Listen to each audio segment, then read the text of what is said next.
Hi everybody, let us start reading. Welcome to our channel, Hardback. Proud Parrot. Once there lived a parrot in a big tree. He was proud of his beautiful green wings and red beak.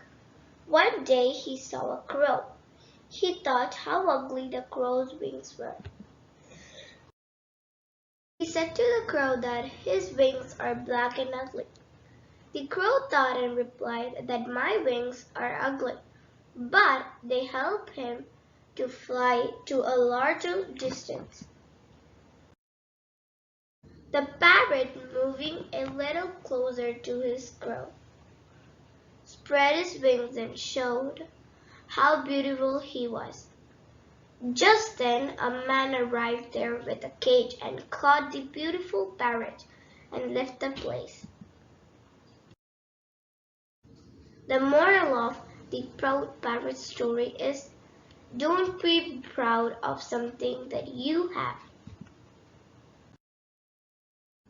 Thanks for watching. Please subscribe to my channel for more videos. Thank you. Like, share and subscribe to our channel. Hardback and step forward with us.